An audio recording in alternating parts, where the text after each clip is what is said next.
Okay, there we are. All right, everybody, welcome to the Parlor Card Podcast. It's Very, a half very, hour late. yeah, I was just gonna say, very long couple of days late. We missed like 3-4 weeks almost already. It's a very I Amtrak podcast this week. Yeah. Consistently late. I will admit our podcast has been Amtrakified, yes, and Amtrakified. That's the thing Amtrakified. now. Yes, Patent pending. yeah, definitely. That was weird. Yeah. Yeah. So Before we get Now- going, let's not forget, who are we? We are the Train Busters, here with... Greetings, everyone. We have with you tonight myself, Ace the Random One. Yes, I'm going to throw myself before everybody else. Your East Coast representative. From California, we have... The me, rest. Steam Tank. Oh yeah, and the rest. Oh my goodness. Well, this intro just fell flat on its face. I know. It did. We got got Steam Steam Tank Mecha Tank. Flyer. You know, Go ahead. Steam Tank Mecha Flyer, and the real star this week with a very interesting story he'll be talking to us about. Carlo, Mecha. Okay, it's way too fucking late for me for this. Everybody, give it up for Spiral Force. Yay. Spiral Force. Clap. Cheer. Spiral Force, who you might actually recognize by name from something related to what he's going to be talking about. If anybody is from Salt Lake or saw the news, he was actually in the news. Yeah. Yada does it. Yeah, I saw that one. That was complete happenstance that it rolled across my Google pop-ups, but I saw it, I was like, wait, Carlos Lopez. Wait, is that? It couldn't be. Holy shit, it is! Yeah, I made it on the news. Yeah, not only did you manage to beat the weather that you thought was going to keep you from there, but you made it there early and got the news clip. Yep. Yep.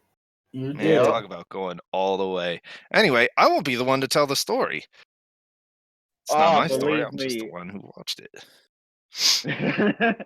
Hey, don't forget, I'm actually in an official UP video too. That's right, I remember Lucky. seeing that one. Lucky. Well, tell everybody about it. Yes. Okay. I'm just gonna say that it was a once in a lifetime thing, and it was so much fun doing it. Yeah, I was a bit lonely by myself and stuff, but it was worth it in the end. But so much even on the first day when I landed there. Nothing exciting in Burbank before I left, except I had like terrible case of diarrhea because I was nervous as hell. But that's normal. I mean, come Wow. on, I'm All going right. by myself. Okay, so I That arrive was at the airport. important information, everybody. Oh my goodness. So let's see. I arrived Salt Lake City like about well, technically it's like an hour and a half-ish flight, but I went back in time, so I can see the future. But aside from that, went over there, didn't get lost. I was like, where do I pick up the car? So I went over there to Enterprise, picked up my car, got to look at the car. I'm like, ooh, I like this What did they car. give you? I rented a Toyota RAV. I call it a RAV4. RAV4? Oh yeah, it's a Thank you. SUV. Compact SUV. Okay. Long story short, I like that car, but that's beside the point. So I prep everything up, get the car ready. Of course, I gotta prepare the bill and stuff. But like, oh yeah, I gotta get insurance too because I ain't got my own insurance. So I paid that extra too because I ain't taking any chances no matter what. Nope. Yeah. Myself out there. It's important. Mm-hmm. So let's see. So I pack everything in the car, get my GPS ready, and of course I have a dash cam because, well, if anything happens, I have a dash cam. Yeah. So I begin driving to the direction of the hotel. But as I'm exiting and stuff, I'm driving. Okay, come and check my mirrors. Oh, I forgot to adjust the mirrors before driving. I'm driving. Nice. Why can't I see behind me? Oh, I'm looking at the side of the car. Hey, my face. I'm looking at the ground. What? He's not lying. He's not lying though. Because like I'm adjusting the mirrors, but then I notice like last second I'm about to like sideswipe this. There's a lot of construction, so like this, I'm about to sideswipe this cement barrier. I'm like, by like if I was 1 second late, I would have hit that. But whew, I Yeah. dodged that bullet. So I adjusted everything while I managed to pause because thank God, Welcome right to the before I world of freaking distracted driving. Yeah. Oh, God. You are that guy that everybody screams at and hates. Congratulations. what a what a way to start off. What a way to start off Seattle, Salt Lake City. So I'm driving on the freeway. I'm like, oh hey, there's no rain. Oh, I found the rain. But I was like, oh wait, I didn't even learn where's my windshield wipers. Oh, found them. So I'm just driving through the rain, heavy rain, but it wasn't so bad driving behind everybody. Of course, I'm that guy that's like in a quote unquote slow lane, finding my way around and stuff. For some reason, it took me off the freeway just to get to my location faster. It's like off the freeway, on the freeway. I'm like, whatever, GPS. But I managed to get to the hotel safely. I, of course, sent everybody a message that I made it there safely. Got my room. It was like first floor, first floor, nothing special. The room that was nice. A 2-bed room. I didn't need the extra bed, but actually, in the end, a second bed was actually organize my stuff. So I'm over Big there desk. yeah. So I'm over there day one. I check out next door like a super Target, and when I mean super Target, it is a super Target. Oh my God. 3 times as big as the one here in Burbank with its own service, deli, produce, bakery, and what else is missing? Bakery, service, and meat department. Never in my life have I seen a Target have that. That was awesome. There's a So Target near me in Menifee that has that whole setup, a super Target. Nice. I think there's another one up in Hesperia. Oh shoot! Wow. Yeah. So I get any last minute equipment and stuff. I get some snacks for myself because I know I'm gonna be hungry while I'm going out and stuff. So I do that. Then I prepare everything up and then sleep early because I need to get to my location at Echo, Utah at around like 6 a.m. So I wake up at 5 a.m. next day, prep the car up, put the flag on, get my GPS, and drive to Echo. It was a nice driving over there directly to the mountain. Pretty sight, by the way. Wow, what a view with the mountain and the snow. It's a mountain zone, so. Yeah. So I'm driving to Echo, but I'm gonna make a pit stop at 7-Eleven. But halfway there, I find the rain and wow, torrential rain. You could like almost not see anything. So I took your advice, Mecha, and it worked like a charm. But it was one of those heavy rains where if you're behind a vehicle, giant mist of water in your face, like, oh my God, it just keeps kicking up from the tires. Yep. Yeah. So I'd like move out of the way, get ahead of the trucks, yada yada. I get to 7-Eleven, my halfway point, so I could like go to the bathroom, get some extra food just in case, a bottle of water and anything. Then as I arrive at Echo, I see in the distance police cars. I already know exactly why. So as Somebody I'm driving, rolled. No, I drive up and a police lady stops me and asks me, "Are you here for the train? Or are you passing by?" I'm like, "I'm here for the train." Then she explained to me how she and the police department locked a big portion of the road to be nothing but just a parking lot for the event. Because the Echo crossing was going to be the whistle stop, so they locked a huge chunk of the road just to make it as parking. We have to park sideways alongside the road or like diagonal ways. And your car number one, so just going to park here. I'm like, I'm really the first one here. 3 hours early. Yep. I let the rain settle down as more cars started to show up a little. But as the rain settles down, I get out of the car, get my equipment, and walk down to the Echo Crossing. And already there's like tents, food trucks, live music, the news. I'm like, everybody's here. Damn. Yep. I talked to a lot of nice people over there that were from around there places. As like some who already did see 4014 move when he was being told. Others are like first time going to be seeing it and all that stuff. I'm there prepping up my equipment and stuff for photography and video. Of course, I have to move to slot because other people like to get in front of where I was. Excuse me. And then we started hearing, oh yeah, for some reason, nobody knew the Twitter exists that traced the locomotive. I was like telling people, where's the locomotive? Oh, it's right here. Oh, it's right here. But I did tell them a little heads up. If you want to know where the train is, look at Google Maps. If you see a red dot, that's where the train is. Yeah. Because Google Maps has a... Wait, go ahead. The whole highways, everything green. There's only one section that's red. I wonder why there's traffic in this one tiny section. Oh, Yeah. yeah. Yep. Google So Maps we're all shows set. traffic flow. Yep. Yep. So we're all set up. A manifest train passes by. Good. It's a nice little spot, by the way. It's a rail fan. It's like somebody told me this is like the most action echoes seen in like ever. No lie, he's Yeah. right. So then we hear a Well, I helicopter mean, passing by. that's kind of crazy when you've got a ginormous steam engine just billowing through your town. Yeah. I think Yeah. that And kind then of we outclasses hear anything else. then we hear helicopter thinking is it the police or something, but we realize like a newscopter, then we realize wait, that's a newscopter with a camera. Oh shoot, it's here.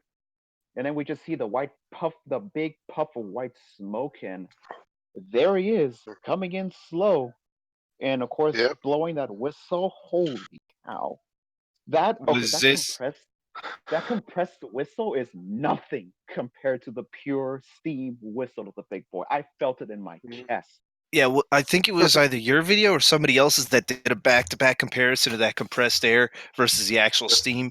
I remember the video of her being towed and pulling that whistle on just compressed air, and it felt so hollow, so dead. And then the video was Yeah. released of them purging this vapor out of the whistle line and letting her go. Yeah. Holy Christ. Night and Yeah. day And then difference. so Mhm. seeing it come in slowly, it's like it chugging, the parts clanking, wheels moving. I'm like, this is it. And Yep. then behind it, oh hey, 844, how's it going? Good seeing you. Out of my way. Yes, well, I believe the repeated words of use were "That's my boy, that's my boy." That's my boy. That comes Yep. later though. Mr. That's my That comes boy. later. Okay, that comes later. So it stops. I get my photography, and I'm like, am I gonna stand here and just like not do anything else? Screw it. I'm moving forward to get a good spot of the big boy before it leaves. So I get my pictures. It's funny though. If this was in California, they would immediately shove people off the main line. But everybody was literally on the edge of the main line because it's like two main lines and like two side tracks. Everybody was on the main line where the big boy wasn't. I'm like, if a train passed by here, we'd all be dead. You mean like See- what happened in Denver last year? Yeah. Yeah, But- unfortunately. But multiplied by a F ton. Now, Everybody was lined up taking pictures and stuff. now you want to know why it's okay in other states, but here it's not? How come? Because California doesn't believe in fun. Yeah. Exactly. This is the state of the fun police.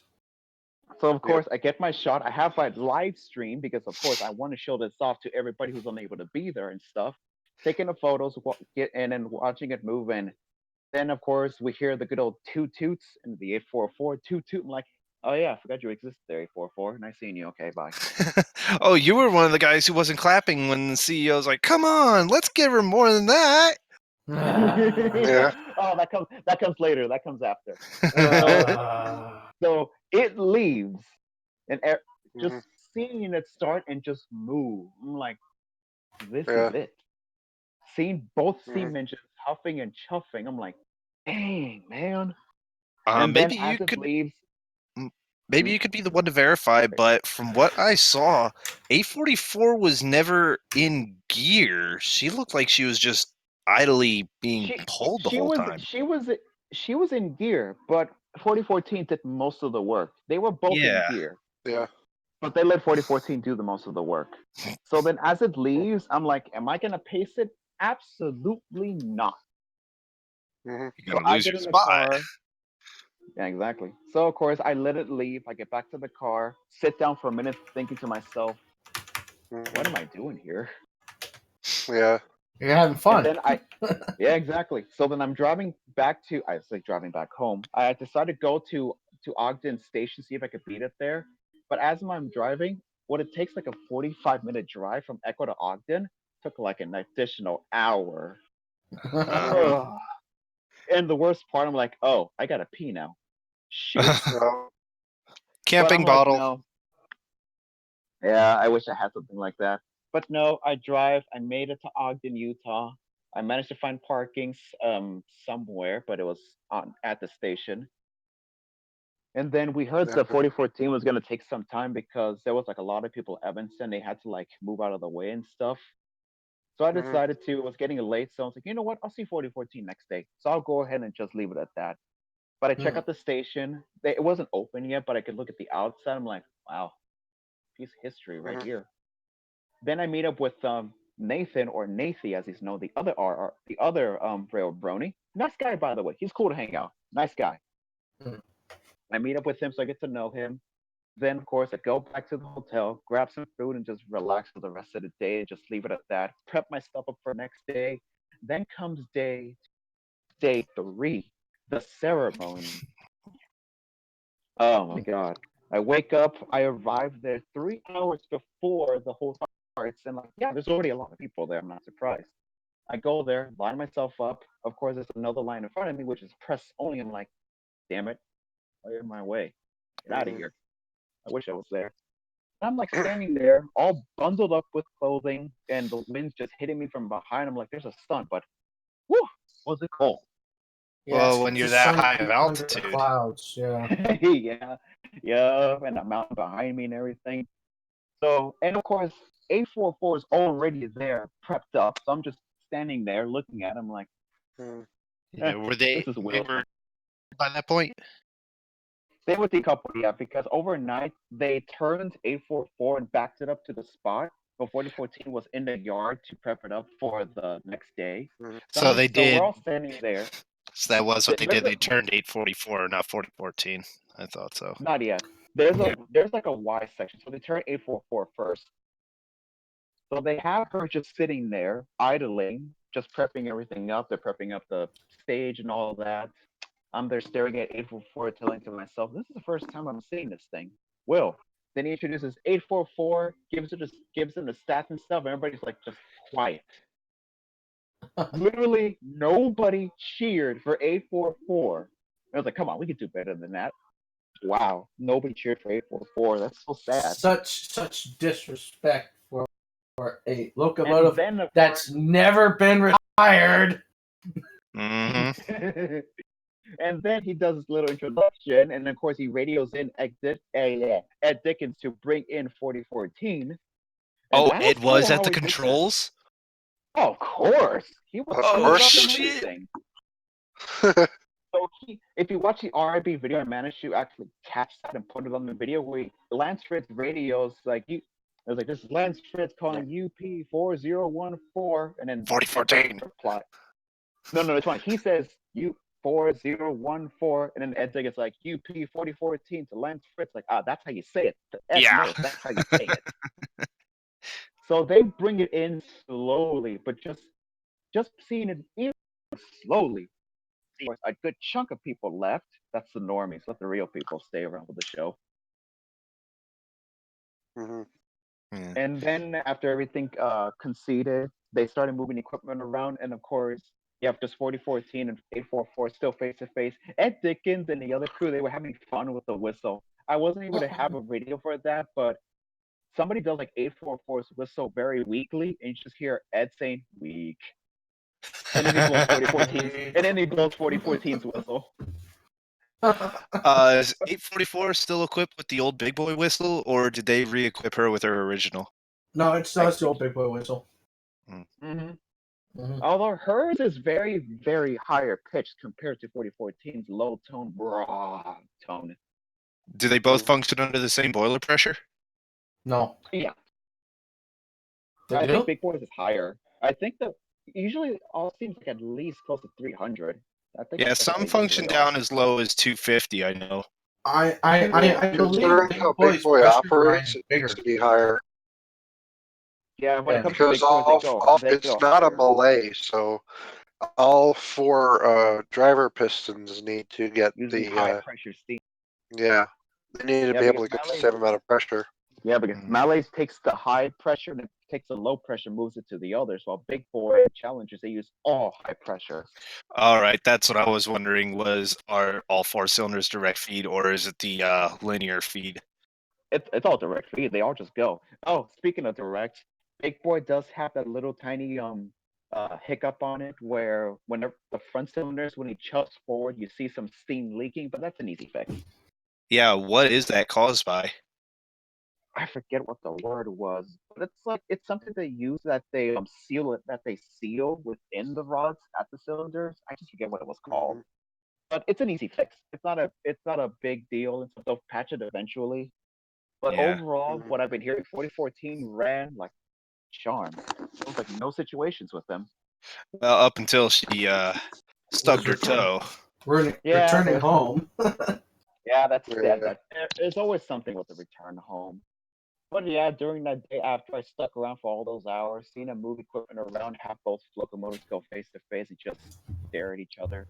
Then I go and check out the station, see what they got, like the vendors and stuff. I check out the historic street, just looked at it a little.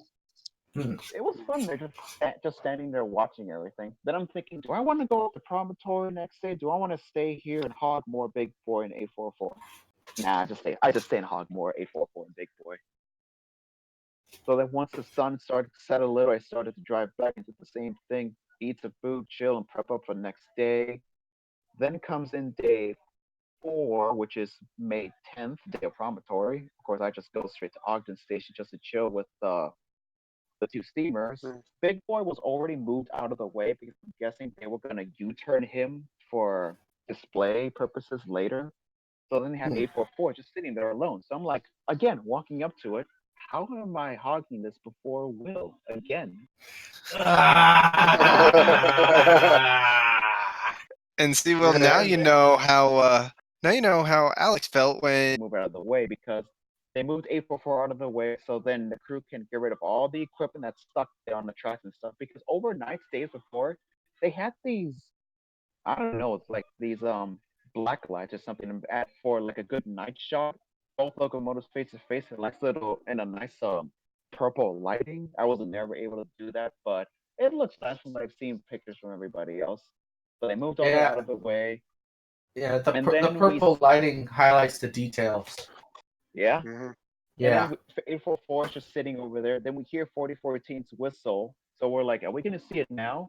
You see 4014 leave the yard, but with some equipment, because then they back up 4014 with the rest of the passenger cars that they use and hooked it up to the rest of the train that was already there to make it a one-line giant consist. Then after that big one...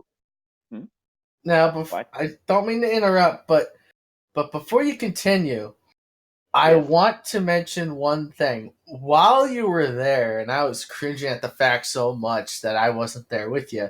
I actually had this dream. All right, I dreamt that I got a phone call from you, and you told me on the phone in my dream to pack a bag. You're coming to Utah, and you couldn't explain why, but you sent me the money over Facebook Messenger.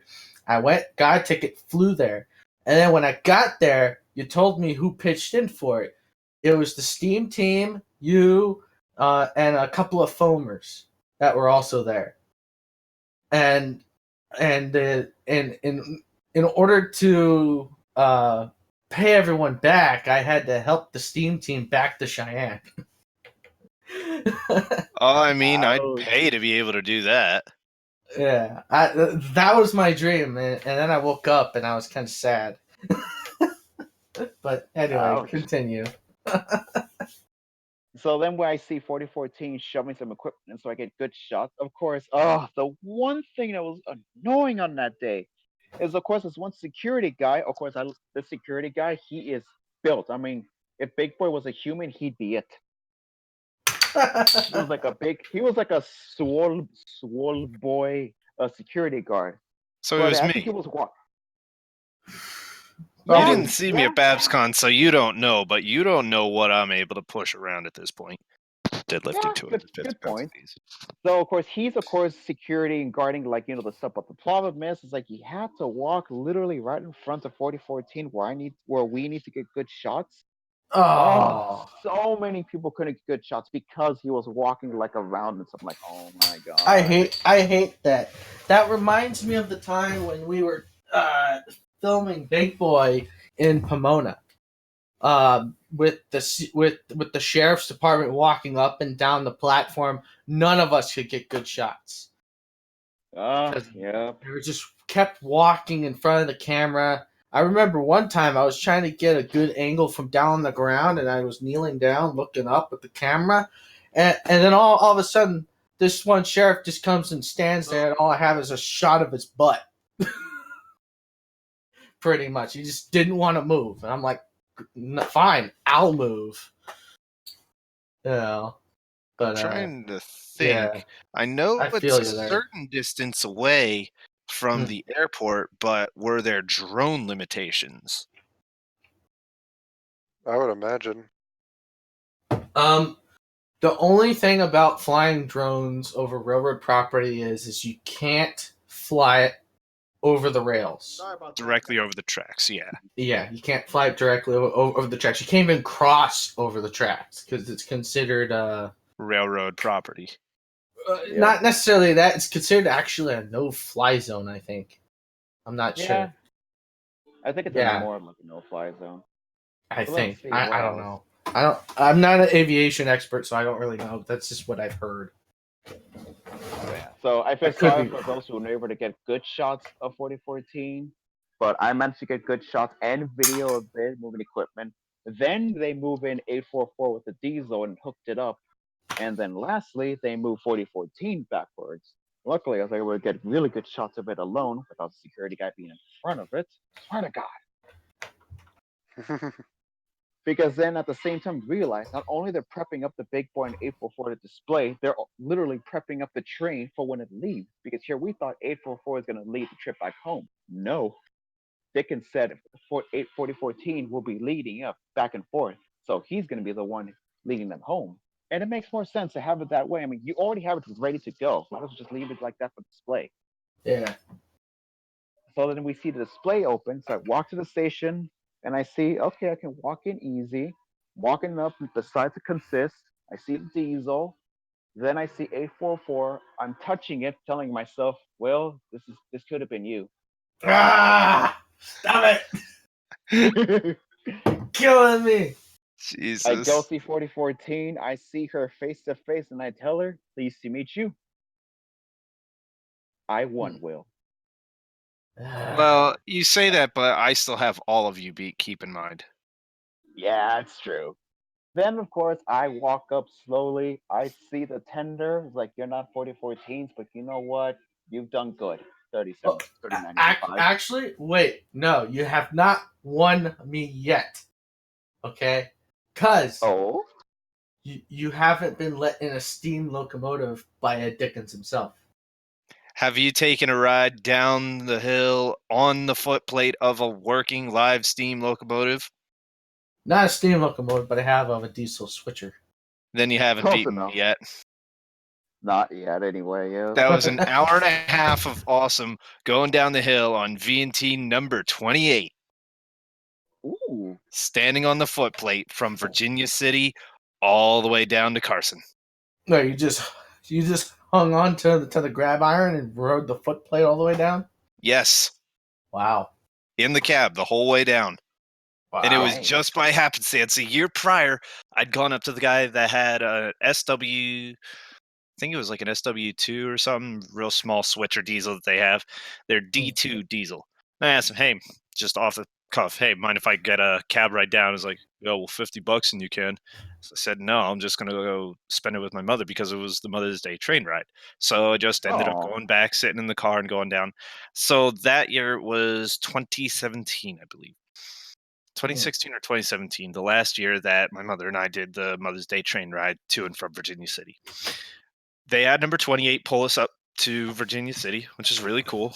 As we were stopping at the midpoint, even though she's a Mikado, just going again, hauling 3 cars, she had a brief moment of wheel slip, which really took everybody off guard because those things are known for high tractive effort and high factor of adhesion.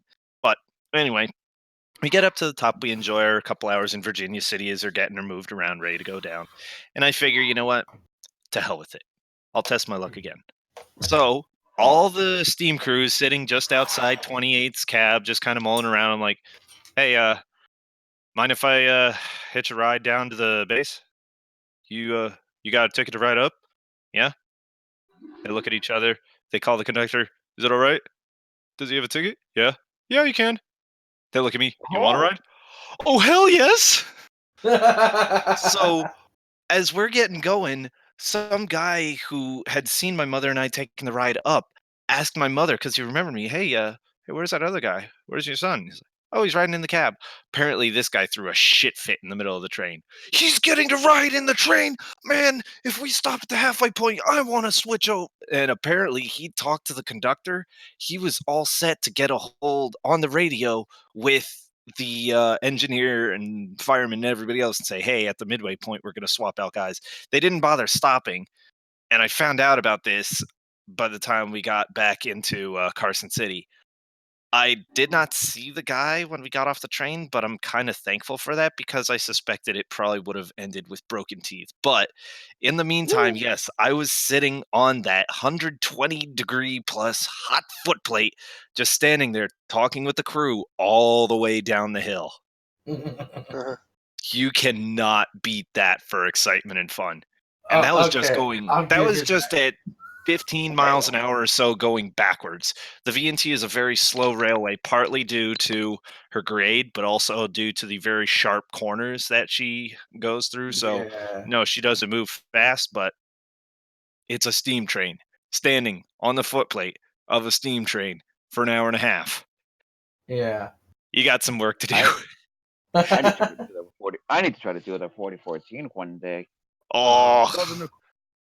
So then, of course, I walk up to it, and I'm just telling to myself, it's been 5 years, buddy.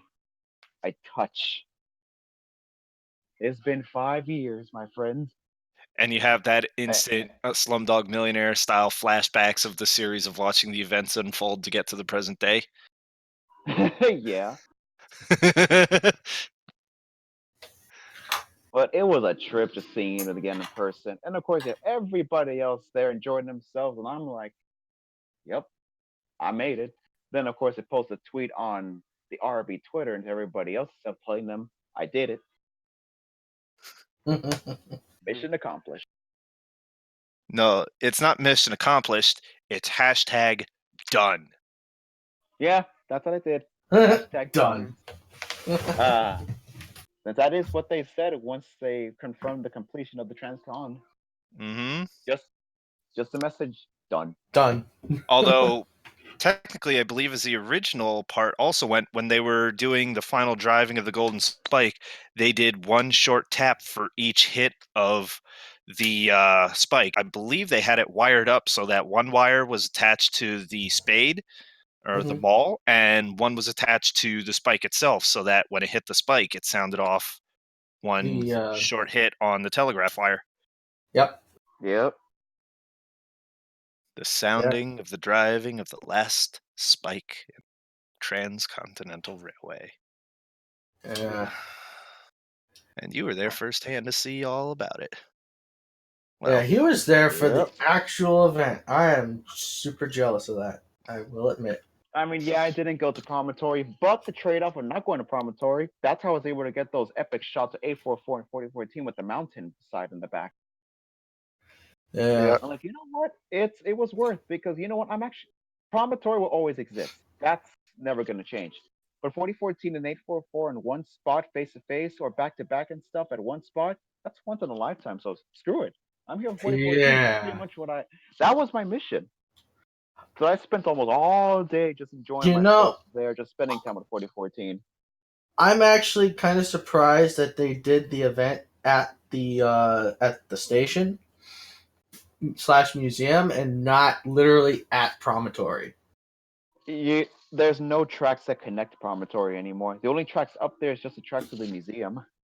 Oh. And Promontory is like an hour away in the middle of nowhere. Because yeah, of course, it's practically it's out in the middle of Great Salt Lake, practically. Yeah, pretty much. They cut the original line and they just made a shortcut through the Great Salt Lake and stuff for all the modern trains. After the Civil War, they cut those tracks, but they left that section there, so it's now just a museum. But it would have been awesome if UP would have built a little spur to go to that, and then they set it up out there. I would have loved to see it I right would have loved there. to see like Big Boy face to face to at least Jupiter, the 119, just to show the past and the somewhat present of the past. To see how Yeah. much UP has to see how much UP has grown. I mean, That's like granted- sitting a G Whiz in front of a Peterbilt 389.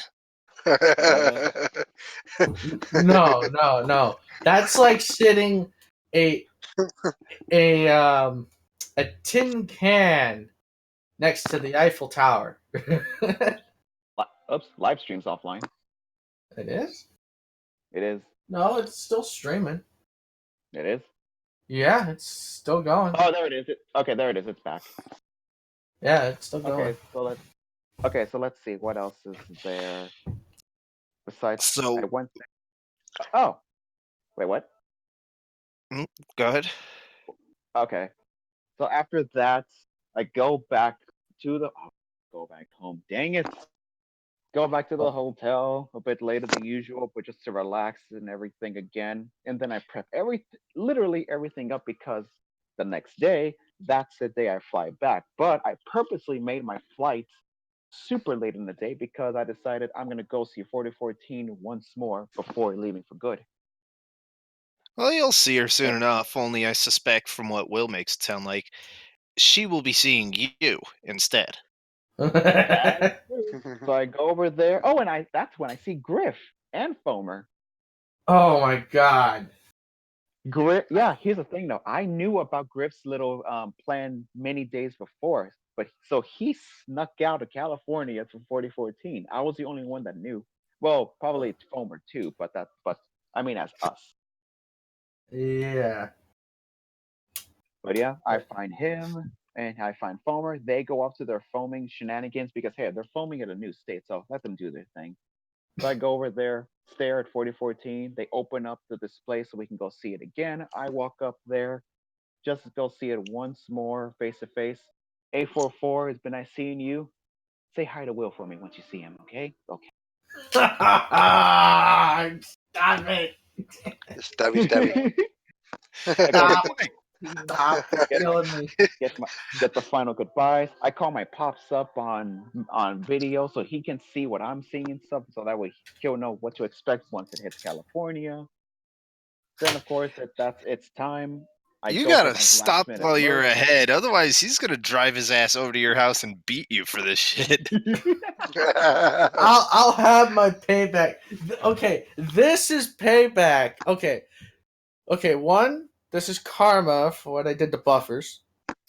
Two, this is payback for the time that you were at our buddy Rob's house playing Smash, and me, Mecha, Buffers, and Flurabelle were at Kamikaze, and we ran into Andrea Libman, and I had her call you. Oh, that's right. So pretty much, I got my payback on you. Yes, you did. This is it. Yeah. This is and of course, let's not forget. I put my good old SF initials on 844. That way, where she goes, my name's on there. Wait, get washed off. Wait, what'd you do? Just rub your finger into the soot along the side of the train or something? Yeah, right on the side of like one of its on one of its sides. It's like, wait, there's enough dust. SF. I'll leave it. I gotta erase that when I see it. I did do something else for 4014. I put my initials X, my girlfriend's initials. That way, tell her now our love can go anywhere around the states on a 4014 until they wash it off. Yeah. No. Your love is as strong as the big boy. That's what if not stronger. So did you ever get a chance to talk with the crew at all? Sadly, no. They were either A, all occupied with the press and stuff, or B, they were just not there because they went to go like eat lunch or something. I did see Ed face to face. I couldn't say anything to him because he was occupied. I'm like, we'll see each other again. Yeah. Again. Because I was talking to Griff, and he said he heard that well, one, he confirmed that Big Boy is coming out here around the fall, Mhm. and the only thing is that it's just going to be Big Boy. 844 isn't coming. Yeah, it's 84. It's gonna be solo 844 because Yeah. 4014 844 doubleheader was because they need to finish Big Boy soon, but they couldn't afford to have half the Steam team gone because of 844's travels. Yeah. Yeah. So then after that, the trade-off was they're gonna double head him. And then they thought, oh, 844 is gonna lead because the rule of thumb is little locomotives leave and stuff. But then But UP made an exception for this Yeah. because of the event. Yeah. But I really hope when they come back for the LA County Fair in 2021, I really hope they bring 844. If I'm it's a big enough heartbroken if event, they don't. I'm sure they will. uh, I'm more no, wondering. okay, no, Oh, that's go ahead. there. Ow. No, it's like no idea why I got disconnected like that. Oh. But let me see what else. But But yeah, yeah, I they did really say hope 844 comes in 2021. that's what they say. Or the rumored he'll swing by on a fall. Yeah. Well, But 844 isn't coming with 4014 in the fall. It would be it'd be very nice, but I think it's already set in stone that 844 isn't coming. So who knows? what Yeah, I'll be waiting to see is if it's all the way out in 2021, if they will have 3985 finished up by then. Yeah, that's they the did, idea. they did say they were gonna work on him, but we have no idea what they're gonna do because 4014 is gonna be now going to Iowa in July, so that leaves little time to do anything for 3985. That's a prep for 4014. Mhm. Yeah. But what else? Oh, I have to mention when they interviewed me. Yes. Okay, When you were. so I'm still just standing there and stuff. 4014's already there, blah blah blah blah, and all that stuff. And then I see like the news lady and stuff like approach me. I'm at the corner of my eyes, and she's like, "Excuse me, yes." I was like, I couldn't help but notice all your getup and everything. I'm like, "Oh, this, yeah." I'm like, "Yeah, low key, I stuck out like a sore thumb." Then she asked me if she That's could interview low me, so key. I'm like, I'm here to oh, stick oh, out. sure, yeah. I'm like, oh, I was like, okay, sure. So I get interviewed and stuff, my name and everything, where I'm from and all of that. And then they actually zoom in on my hats. I'm like, oh god, my hat's Yes, I gonna be saw showing that off on live with. TV. Yeah, with the My Little Pony pin on there. It's like, fuck yes. Yep. And of We course seriously, the waifu pin. I'm like, oh boy, this is going Mhm. on TV. Oh god, my hat's on Mhm. TV. But we seriously need to get an RRB pin on your hat now, because Yeah. your hat's famous now, so it's gonna be a walking billboard. heck Mhm. yeah.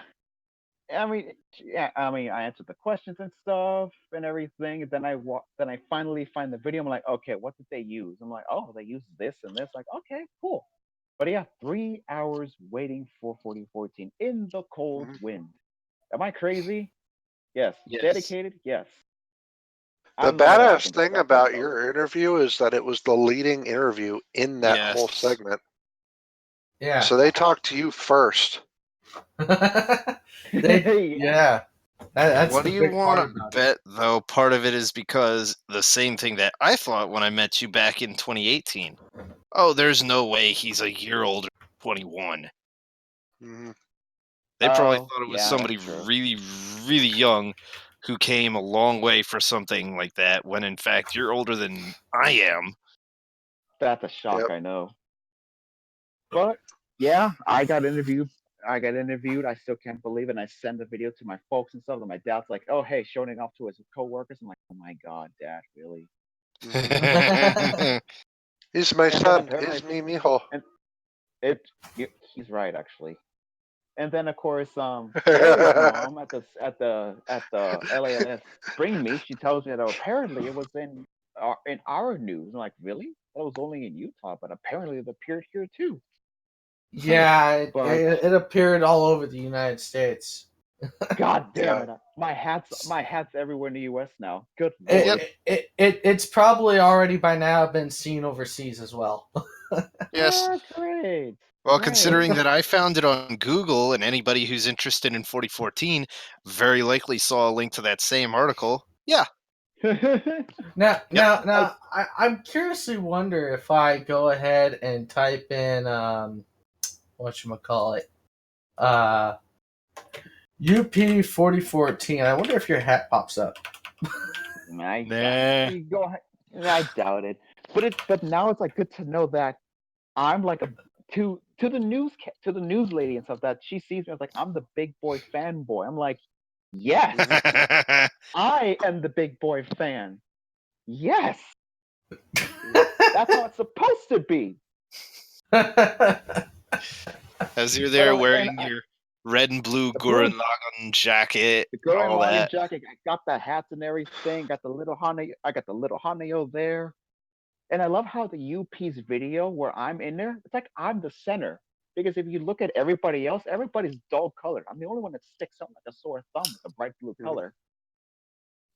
Well, you know what? It's funny you should mention that because we all like to stick out like a sore thumb so we can be seen. Yeah. Yeah. You But saw how that's- I looked at BabsCon. Now I stick out. How we all are. We're all wearing hats, or we're If 10 we were inches all taller than there, everybody else. if we were all there for the 4014 event, we would all be the center of attention.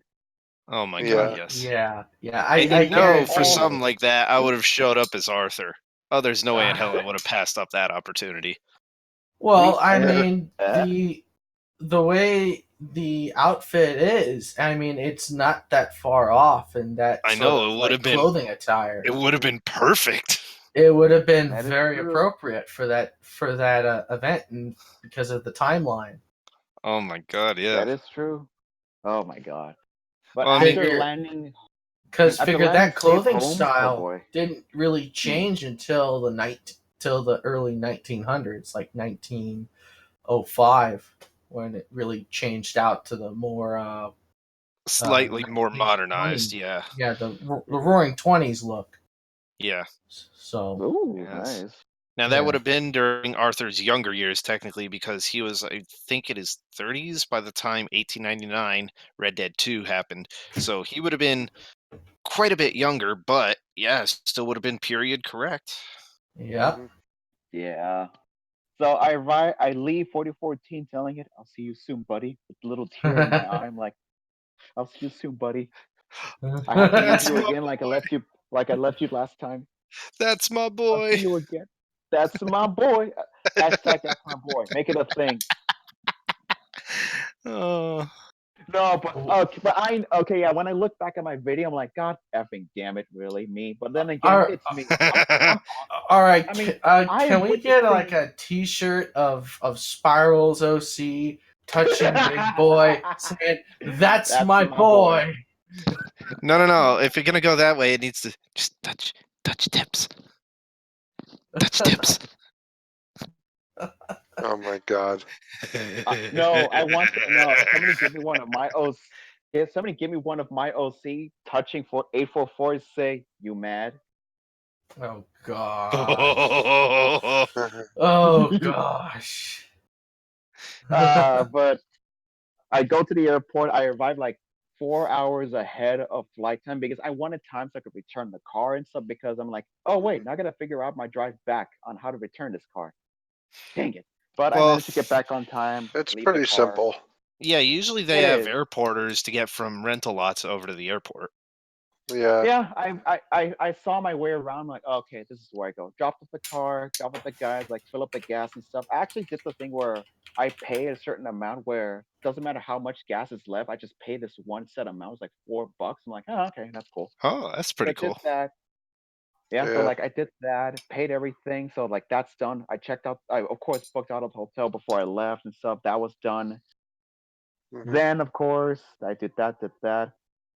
Then, of course, I just hop on the plane, fly back to Burbank, waving goodbye to Utah. I'll see you probably never because you won't have 4014 right now. So see ya. No, we'll all still be Bye, around. Utah.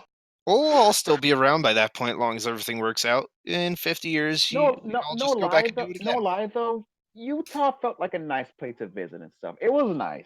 The mountains and the view and everything. The people. It was a nice place. I'm just at It's 44. a scenic place to pass through, not a nice place to drive through. Certain areas are not fun to drive at all. Because it's either absolute fucking nothing, or it's hills that will try to destroy the underpowered piece of truck you're trying to drive up them. That's why you have a It's Hummer. like this is the only time that Ogden saw so much action because of this event, and it felt nice Yeah. being there when there's a lot of action. But after landing home, meeting up with my folks again, getting back home and laying in my bed, I just tell myself, did I just do this? I'm back. I could But always I spin did it this way, which is the last time a Brony flew into Salt Lake City, the event was a fucking disaster. At least this time, the event, put on by people who knew what the hell they were doing, went perfectly. Wait, It's Salt Lake. UP did it right. Wait, Well, wait, you did.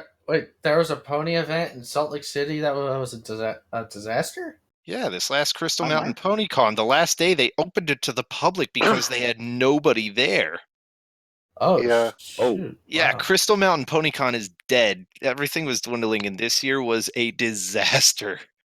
Really? Oh, Yeah. wow. Yes, it was bad. I The thought last day, Oh. the last day on Sunday, they opened the doors to the public just so that they could try and get more people in for vendors to sell product to. True story. Wow. I always thought that it ended in last year. Nope. No, it was September 2018, so technically, yeah, last year, yeah. Oh, yeah. Yeah, that was the last CMPC. Wow, I didn't know about that. Yep. I didn't know about that part. Nobody told me about that part. That's the first time I heard of that. Yeah, as much as I people thought it was- don't want to hear about it, horse news, as much as a lot of people give them grief, is, oh, they're just drama bait. I've talked with some of the guys, including third-party sources outside horse news. While they put their own spin on things, the facts are right. So, yeah. And they cite sources. They have multiple sources to back shit up. Again, a lot of people swear me off for saying, "Oh my God, you listen to them." I have spoken with these guys. I've talked with them, and you can check by their sources. They're legit. As horrible as it is, they're laying out the facts. CMPC was that bad. Oh my gosh. Oh, it was that bad. There were other people at the convention itself who reported to HN saying, yeah, the last day they opened it up to everyone. So people who bought these weekend badges felt like they were being ripped off. Oh. Yeah. Yeah. But that's just straying away from the original point. This is to say that, yes, not always can horse fans do horsey related stuff successfully. Instead, when you get these multi-billion-dollar companies who say, you know what, we've got these multi-million-pound toys, let's have some fun with them. And That's they when you're did doing it right. too. I mean, just Yeah. running them, displaying them to the public, having that show for everybody, open to the public. Everything was well organized. There was literally no trouble at all. Everybody was behaving well. Security was friendly. Everything was perfect. Nothing I get the went wrong feeling, during at that event. least, quite frankly, I get the feeling at least some of that may have been guided by last year's tragic accident with 844, and people are kind of on alert of, let's not have a repeat of that, lest Yeah, because relations get worse. after 4014's return, I am happy nothing happened during its trip, going to and from, like any car accidents or.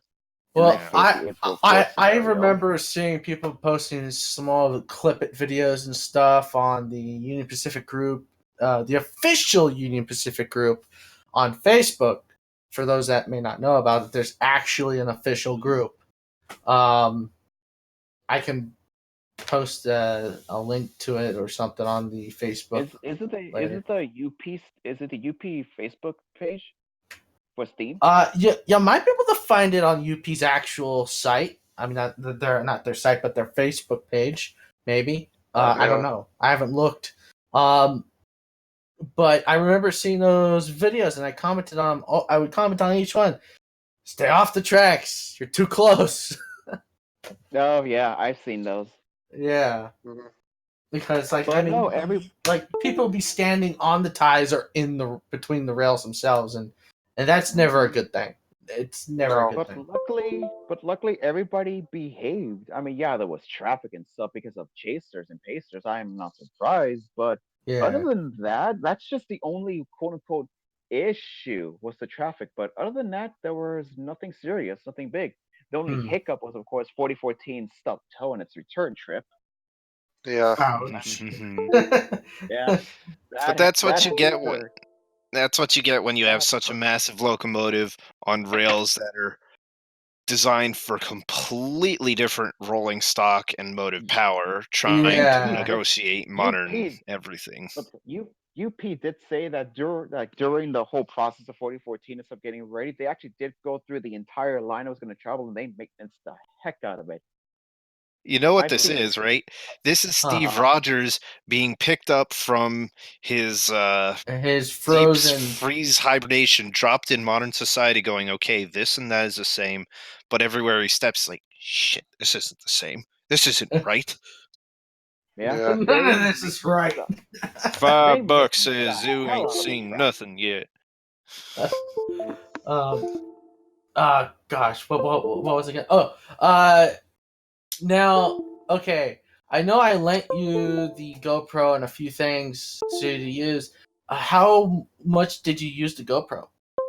I actually managed to use a GoPro for like a first person as like walking through the museum and walking up to the big boy and stuff. So I can release footage of that later. But I did manage to use a lot, and I did manage to get like a chunk of like when I was driving in that horrid traffic just to get an idea, so people can get an idea how bad it was. And oh my god, it was bad. I got to see two Yep. manifest trains, so I was like, yay, slowly rail fanning when I'm stuck in this traffic. Yay. Not including the Salt Lake City commuter. Yeah, there's that too. Well, actually, no. When I was driving to and from Salt Lake City, I saw like two manifest trains. I mean, it's a nice little section there where it's like you're almost like next to the tracks, almost throughout a big chunk of the trip. So that was nice to see some. Hey, UP. Hey, UP. All right, this is all UP. No BNSF. Cool, UP. Mhm. But overall, and looking at 4014 directly, everything's still the same, but so much modernization on it. I mean, it has to. I actually managed to look inside the cab too, and it looks nothing like how when I sat in there in the museum, everything was Yeah. fresh, new, repainted, everything. And then Presumably seeing all like the they installed the PTC unit like is in 844. yeah, so that way they can control the diesel from the cab of the steamers. Oh, I thought it was supposed to be an automatic brake application rather than just diesel Oh, control.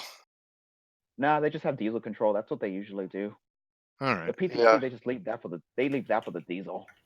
All right. So Other while than it won't other than apply the that, brakes on the steam locomotive, it'll instead just basically create a 400,000-pound drag weight behind them when the diesel slams on the brakes. while the big boy while the big boy in 844 will be like, what was that? Nothing. It must have been a bug. Keep pulling. Exactly. All of a sudden, you just see sparks showering behind the train. It's like, guys. Yeah.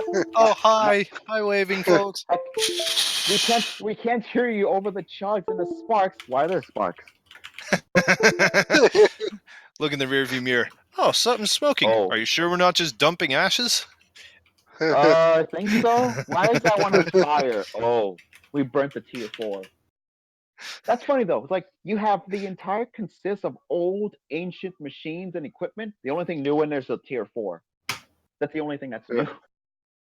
Honestly, I'm surprised they didn't use the DD40 on this run. I wish they did, or at least Oh, that would have been 1923. awesome. I would Like, have loved to see the I am Centennial. I am honestly confused, and really just wondering, why did they not bring it out? Was she being used for Either something else? Was she Maybe being she wasn't repaired or running. serviced? she hasn't moved since I no, she hasn't moved ever since A44 did its test run when it came back into action like 2 years ago. That was the last time anybody saw it. Then it's just Yeah. put away. We thought they were They're going to having use too it much. for 4014 break and run, but they just used a regular diesel. Yeah, Mhm. because I But it know. makes sense because they have a lot of work cut out for them to bring back 4014 and on time. I mean, they cut it so close, but they did it. Yeah. Well, it's just Mhm. curious because 844 and the Centennial have always run together. Always. I know, right? hmm I mean, hey, if we're lucky, maybe they'll bring it in once they bring in 4014 to Cali. Who knows? Mm. Or just a Maybe it's regular a diesel. But here's maybe it's a hoping. stretch, but do those E units have head end power equipped in them? They might have it. They might Maybe. actually. Because it's a I can't stretch, see but them running off of steam generators anymore. No. yeah. I'd just be Speaking curious of, if they would throw those E units behind 4014 or 844 as their head end power. Because you know what? Screw it. Let's throw in the oldest machinery we possibly have. The only Yeah. reason why they haven't done that is because those don't have dynamic braking, I believe. That was going to No, be the they other don't. thing. Yeah. Nope. I always Speaking thought, of- why couldn't they have why couldn't they modify one of the B units and put in a dynamic braking system? And then because 844 and I assume 4014 as well as Challenger both have the MU system on there where they can manipulate the throttle of the diesel unit along They with do. the They do dynamic have it. brake. So they could They do have technically it. do that and they could disguise it as a water tender, you know? And therefore They nobody could. could really point the finger out and say, "Oh, why is the diesel there?" Oh, Well, it's fake. It's not running. Oh, good yada luck yada. trying to What? disguise that as a water tender because you're still going to have your fuel, you're still going to have your exhaust. Well, I mean, Mhm. it figured the way they're designed. They're designed to go with the coaches and stuff like Yeah. that. So they could just make it mimic that or something, or put like a fake door on it or something. Now, something One thing that, just since you bring it up, it's had me confused for a while. I know there's one or two cars that always run with any of the steamers. I've seen them on contests with 3985 as well as 844. It's one or Mhm. two what look like converted baggage cars with what is definitively some kind of generator inside. What is that generator for? wait, one of the passenger cars? Yeah, it looks like a converted baggage car or something. Oh, I think that's an AC Oh, unit. yeah, that's an AC unit. Yeah, it's probably Because an air conditioning unit. everything in those cars are still modernized, but they still have like everything original. So Yeah, by oh, having an Everything's air still there. condition so by having an air conditioning unit in one car, it just provides the air for all the other passenger cars? it might I just be I, for that one particular I wouldn't car. be I I don't wouldn't be know. surprised honestly, but I Because think that you say that, but you would then need to provide the AC ducting from car to car to the car to Oh, car. UP Ross true. the UP website should have like in their heritage page something that explains each and every of their current passenger cars. So I think there it'll Or explain maybe more. it might be the kitchen car, and that's where they cook the food. Who Yeah, knows? Possibly. there's that too. There's that too That could because be they have exhaust Yeah, fan. that for them. it looked like it was either a converted baggage car or a converted combine or something like that. Yeah, it's one Yeah, of the but two. there's usually a couple of them I see, and you can hear them when you listen to these videos of any of the Steam contests going by.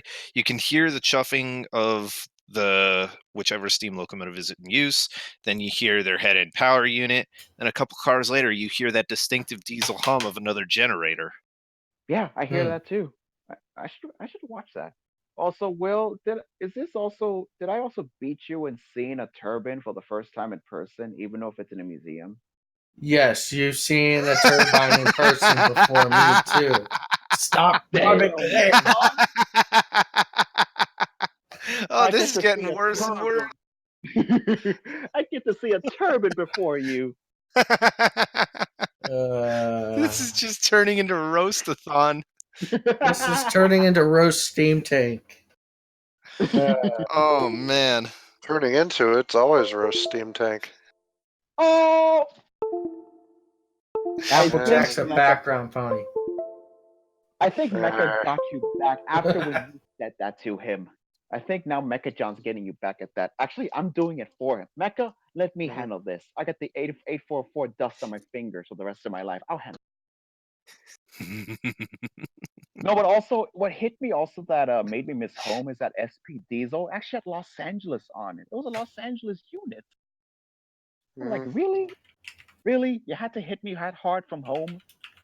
Yep, Oh, that's a Taylor Yard diesel. So not only is that a train from the Los Angeles area, but it belonged to a yard that doesn't even exist anymore. So Yep. it's restationed or reorganized to somewhere else then? Well, no, it's in a museum now. SP Diesel. I'm gonna It's need that to look SP up. Diesel that's in the it's the one in the Ogden Museum. All right, I'm gonna need to look Yeah. up and see which one you're talking about then.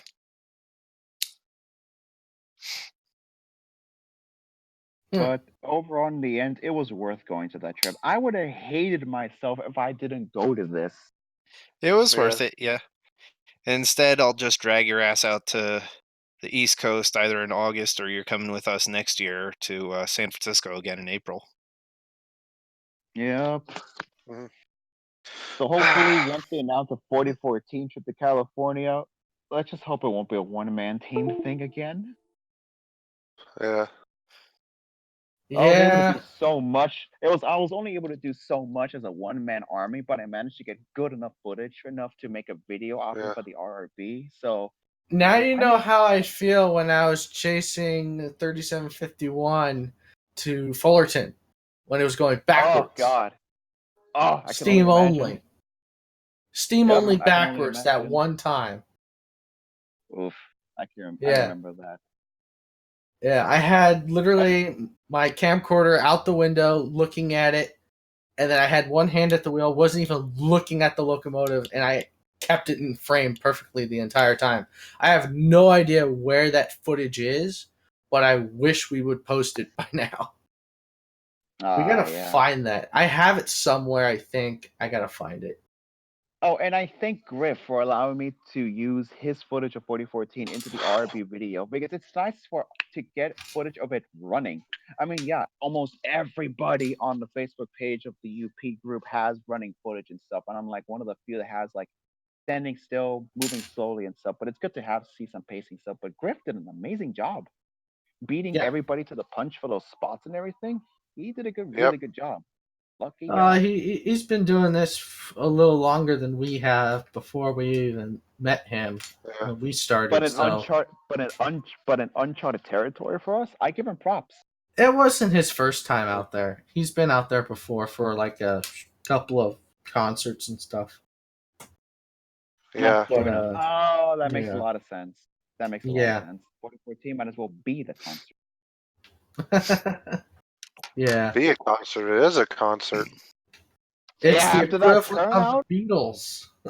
That's after what after the UP's CEO said. yeah, after the turnout of that, it was Steamtown, USA. That's what it was. Yeah. Yeah. I don't know if you guys saw this, but there was a news clip of some town. I don't know where it's at, but they claim that Utah isn't. Not Oh yeah, I that saw Utah that. isn't the original part of the Transcontinental Railroad. The original It's one not the was further official. north. Mm-hmm. It's Yeah. No, further you mean north, the yes. official tying point of the Transcontinental Railroad? It was that other place where the bridge Yeah. was built. Yeah. Yeah, they're complaining Mhm, it's that mhm. place in, I think, Colorado or something. Yes. Yeah. Yep. Mm-hmm. Yeah, and so it's all confused, a bunch of confusion about that, and they got their own plaques and stuff Well, dedicating it. it's not confusion as much as it is just debate. The Yeah. Transcontinental Railroad in Promontory Point was the final connection meeting point. Whether or not those trains had to go by ferries or whatever to get from point A to point B, because that was still considered part of a railroad in some instances. Amtrak has a bus system after all.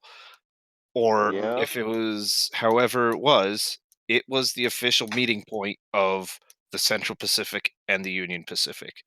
Yeah, Mm-hmm. I'll give him the But- crown of yes, that was where the rails met each other in one continuous form. But Yeah. railroads meeting, that's Promontory Point.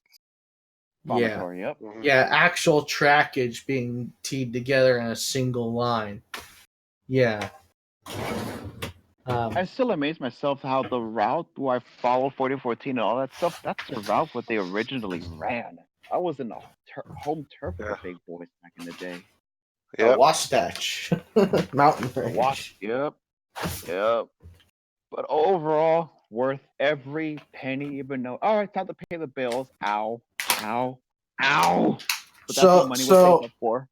So I'm curious, but exactly just what was the damage in total after that trip? You really want to know? Yes, Okay. I really want to know. Okay, I can't give you an exact amount by cents, but I'll give you like a rough estimate. The flight, it only cost me 198 because I got it early, so that's okay. That sounds about right. The hotel, okay.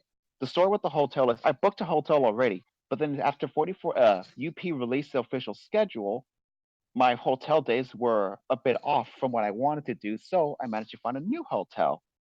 And I found a better one that's like slightly more expensive and slightly further away, but I'm actually happy where I ended up instead. But the total for that new hotel for all the days I was there, it came out to almost 487-ish for all days. Wow. And then the car, including the insurance that I paid for it, plus that little like gasoline stuff, and of course the car itself and taxes and all that. The total for the car, I can tell you exactly, not by cents wise, 497. So you're looking at a little over $800, almost $900 so far. And the flight hitting 900 something. So I know I spent $1,000, and that's not including. Wait. The flight was $900? No. No. 100. Okay. Like almost $100. almost $200. Almost $200 basically.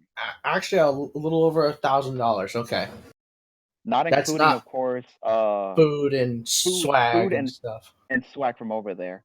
And technically, I will count in my extra equipment I had to get into, like batteries and stuff, because I took that out of my 4014 budget. So yeah, I can say I pretty much spent almost the same amount as I spent on building my computer tower for this trip. That's also a similar amount of cost that it would take to go to a PonyCon. Yeah, but I'm like, let's see, BronyCon or 4014? 4014.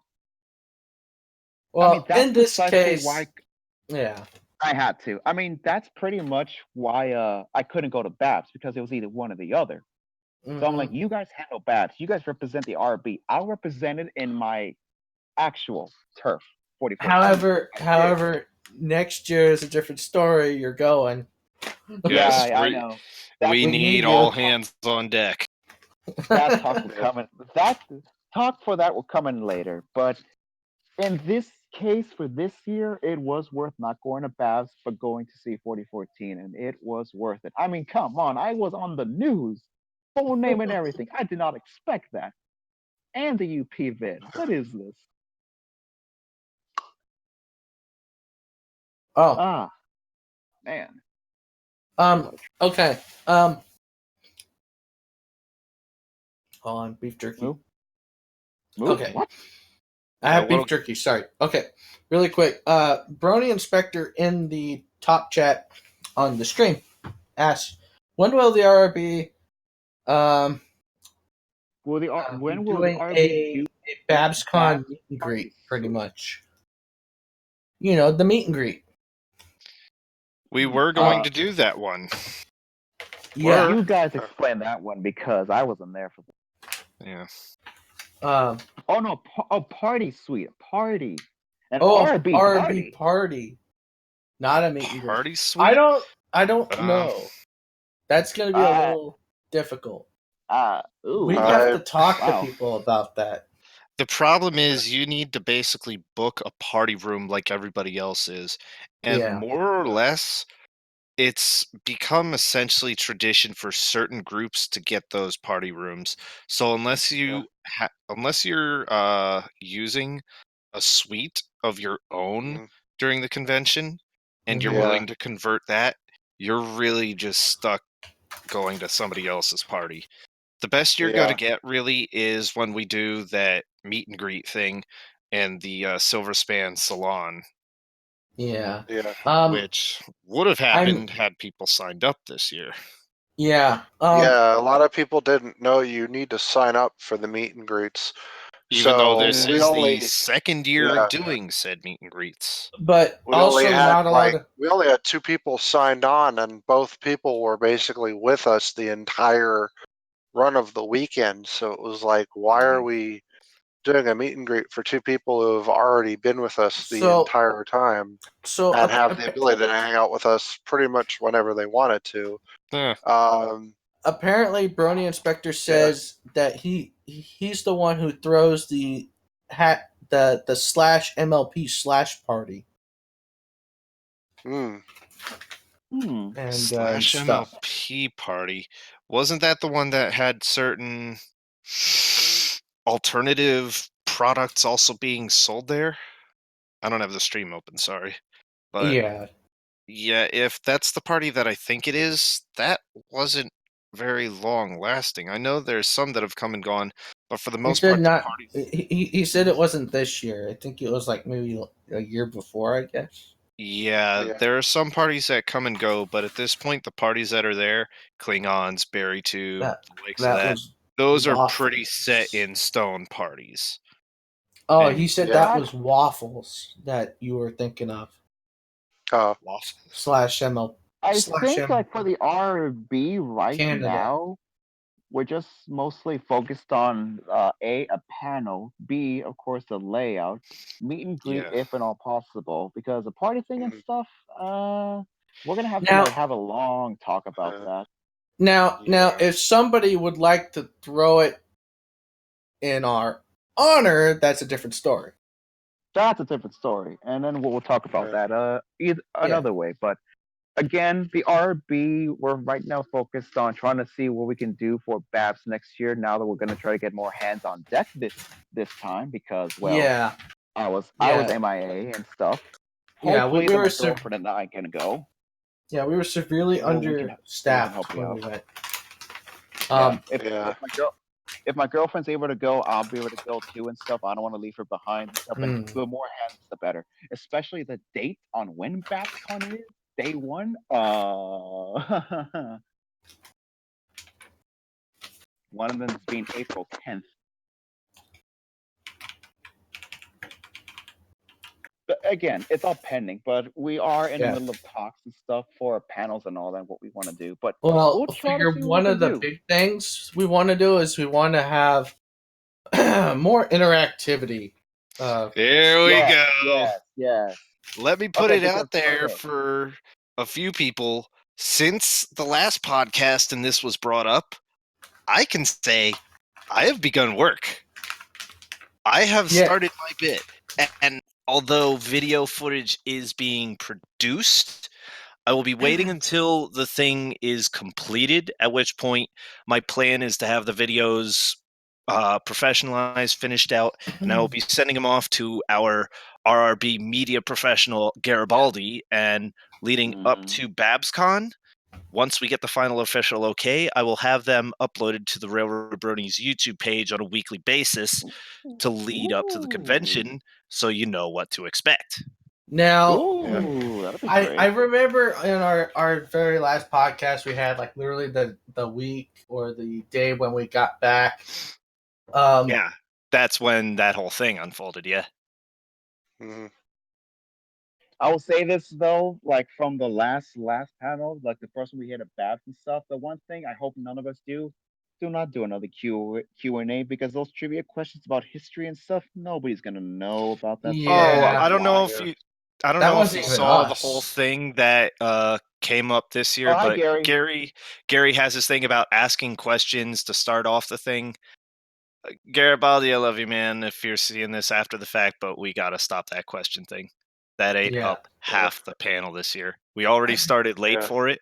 At the con, we started late, and that chewed up half of the remaining time that we had.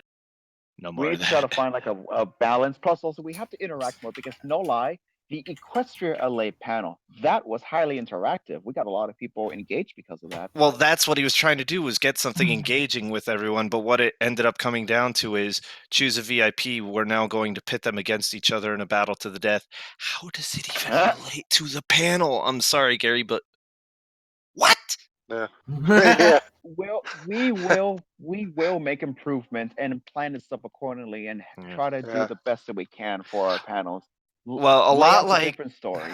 Yeah, a lot like the layout, although we had a vague idea for the layout. Obviously, problems came up with that due to insufficient planning and hiccups along the way. But Yeah. with the panel, I know it was mentioned a few times that we wanted to get a plan in mind. We had nothing. We went into Yep. it Well, I completely did keep blind. throwing it down. I was like, well, what are we doing for the panel? What are we doing for the Yeah. panel? And Gary went to his usual, shh, shh. I have a plan. And I'm like, Of We course need you to have. know the plan. That's a thing, though. Yeah, of course you have a plan, Dutch. What's the plan? yeah. Damn plan, Dutch. Ah, but we will do our best to improve for like the next Yeah. BabCon, both Yeah. planning, panel, layout, and everything and stuff. Yeah. Yeah. Yeah, And within a couple weeks returning home, when that last podcast happened, a week later when I was off from work on that weekend, I was getting going on my setup. And Yeah. again, yes, video footage is going. I do have a few pictures, but until I get a little further on in the process, I don't want to be releasing any pictures or details or anything. Really, I that's want to wait cool. until That's cool. preferably after BronyCon, because while Yeah. I am hoping to be out at BronyCon, as the East Coast representative, that doesn't go for a bullshit reason. I'm actually in Delaware right now. BronyCon's an hour and a half away. While, yes, I would like to Oh. have something at BronyCon, I am definitely not bringing this setup. Partially because there's no way in hell it's going to be done by then, but also because I don't want to unveil at BronyCon what's meant to be a BabsCon exclusive. Yeah. Yeah. Hey, why not? Really, That's okay. really quick, I want to answer a quick comment. The thing about the whole parties thing again is also is the fact that it has to do with funding. A lot of the things we do out of pocket.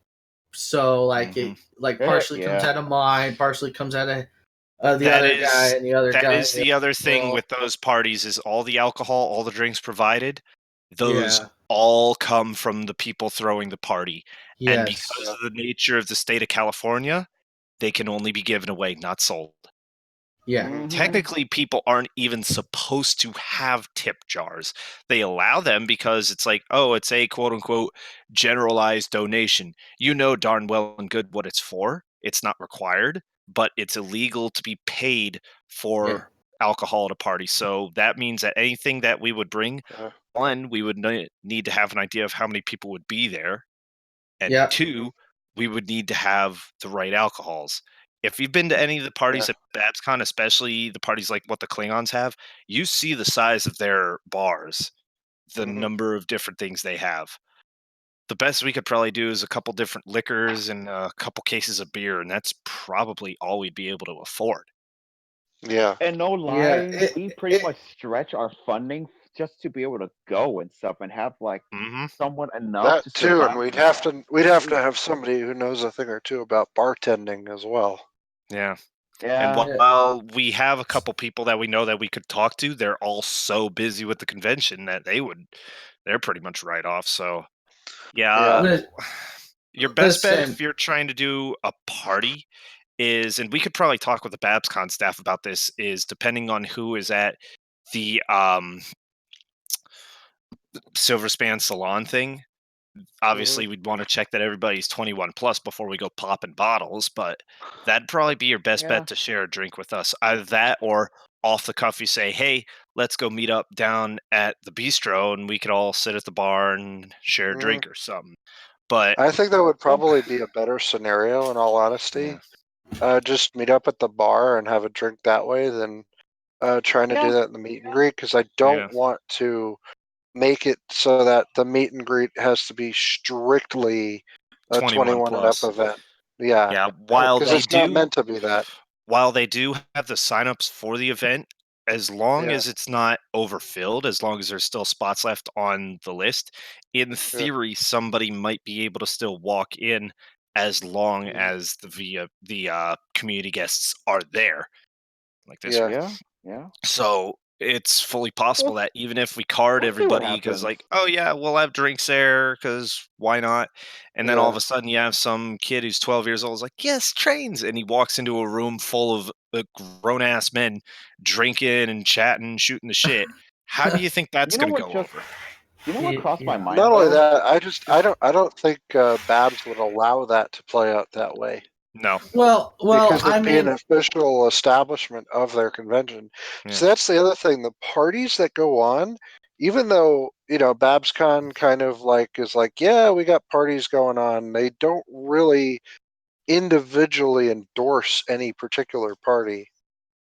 I'll, A lot of I'm people host. Pretty much, people host their own parties inside the hotel rooms. That's what usually yeah. happens. I'm Yeah, foggy on they the have a quote details, unquote but party block, but that's pretty much it. yeah, Is they just kind of try and reserve the rooms, I'm but foggy on the anything beyond details that for is how literally that just works, but yeah. yeah. In theory, not only the hotel, but in theory, BabsCon themselves also hold the right to kill a room party at will. So in that They aspect, they do. have Yeah. a hand in things. I don't know what other Yeah. affiliation or relation they have to the parties, though. Well, yeah, I And know that like honestly, Flair will show up and they'll shut things down if Oh okay. yeah, it gets a All right, little all too right. out of control. So one before we thing, get too carried away into this, really quick, hmm just to end it right there, I just want to say that it's not that we're trying to make excuses. We're not. It's just that money is entirely an issue for us because yes, a lot of our funding goes 99.9% into going places to get our video footage and getting our yep, stuff to the event. yeah. As and much to as I'd get there hate in general. Yeah, as It- much as I'd hate to throw the comparison, we are not huge YouTubers. We do not get crazy sponsorship deals. In We do fact, not live none of our off of, videos are monetized. None of yeah, them are. we Nope. don't get money from anything other than our own personal jobs. Yeah. So Labor, everything yeah. we I do mean, is that's truly out of pocket.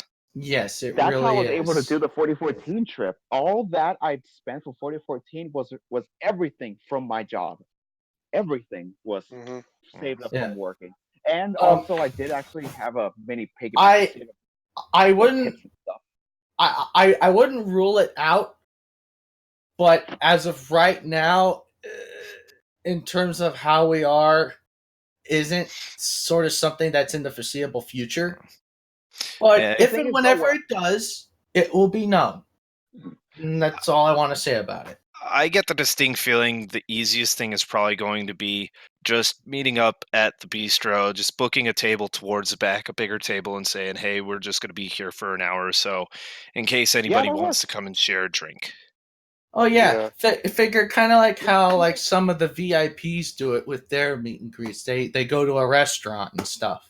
hmm Yeah, You know, I if we were wouldn't able to mind do something having like like that a small get together, like an even at more a, if personal we were one able to do at like that, where Booten or something.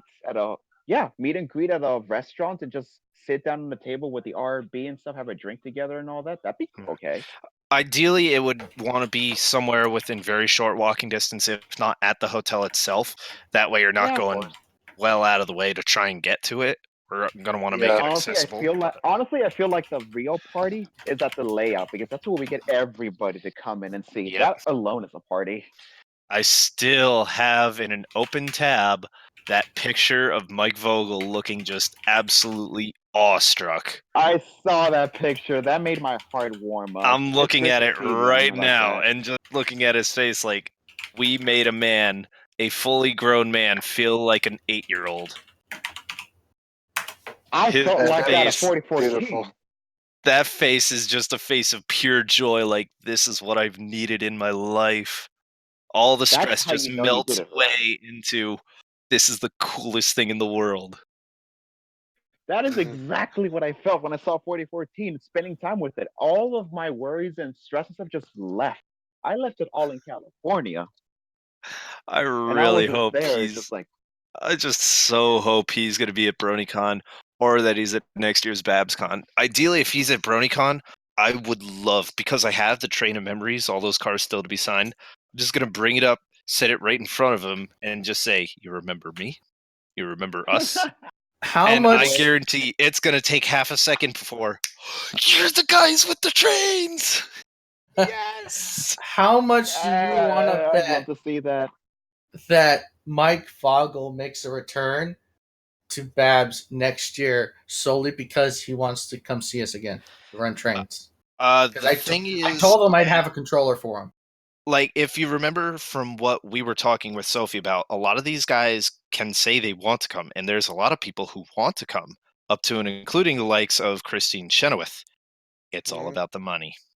Yeah. Now, It's the money, and it's their representation staff and yes, availability. Yeah. yeah, like, So if their agent books them for something else, it doesn't matter how much they want to go to something. They have yeah, contractual obligations. yeah, unfortunately. Now, does that mean he is completely unlikely to come? No, because he's been to several conventions before, and it's And being a possible. Yeah. writer too, also he's got a little more leeway. Yeah, He's not like one of the voice actors who has a very strict setup.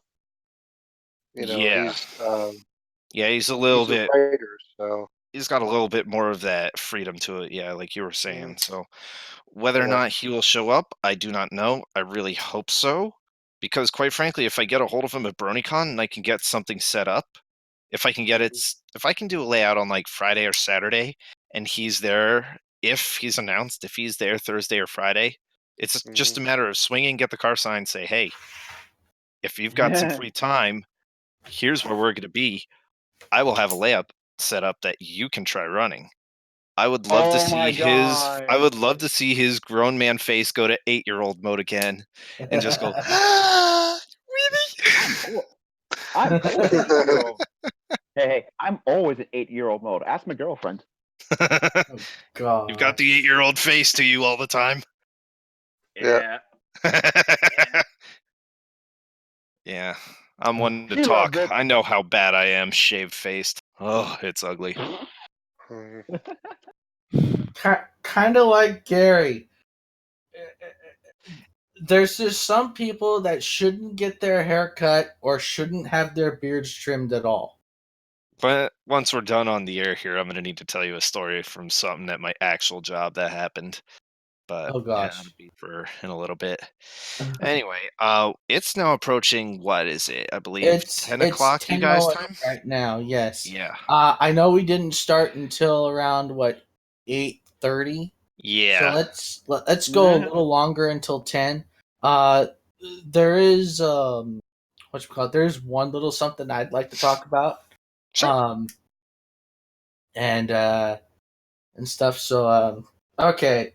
So I guess this kind of moves on into like the unrelated part of the podcast, so the Stoopers portion. So let me just change the thumbnail really quick to the big boy. There we go.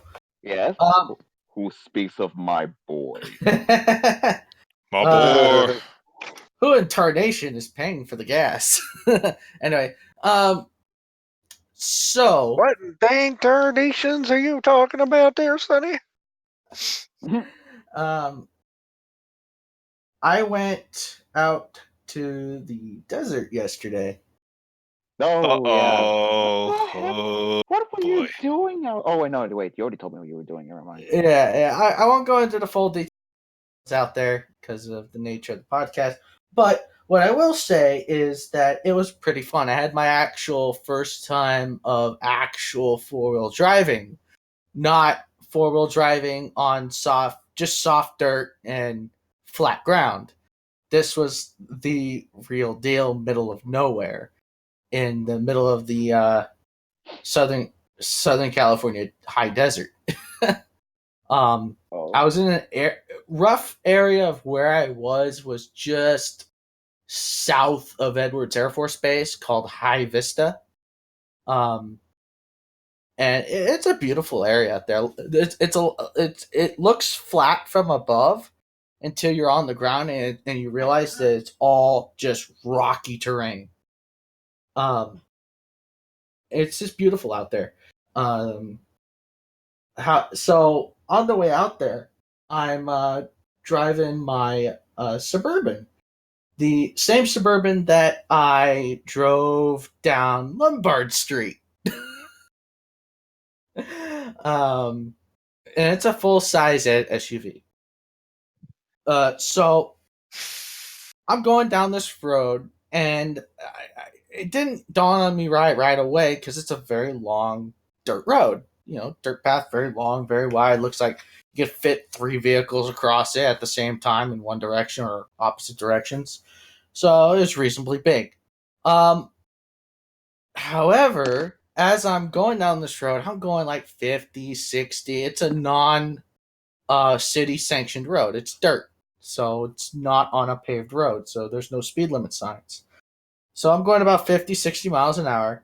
And I noticed the road starts to get narrower and narrower and narrower. I'm wondering, why is it so flat this way and there's nothing here, and now it's getting really narrow? And I'm like wondering, and so I'm coming up to this hill crest here, and I thought, okay, well maybe I'll see something on the other side of this hill. So I crest over this hill, okay, and I look below. My jaw hit the floor. Why? Half the road, half of this dirt road was like washed out. Oh. When I hit this. So I go over, my front tire gets caught in the groove of this washout, and I'm the whole back end of the car. Mind you, I'm in 4-wheel high. I'm not in low like I should have been. Boing, boing, boing, boing, boing. So the car's just bouncing everywhere back and forth. I thought I'm gonna kill my mom's car today. Oh my god. But thankfully it saved it. Didn't kill the car. Thank goodness saved it. It was fishtailing like mad crazy. You can hear that differential working in there really good. Grinding and mashing itself to pieces. Pretty much. And I got out of it. And now the funny part is this is going to be a rolling gag of this little escapade here. I had an ice chest in the trunk. Okay. Oh boy.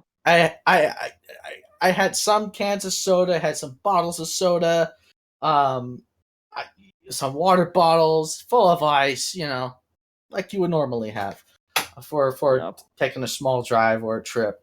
And so that humongous jump, I'm going to call it a jump because it's literally what that was.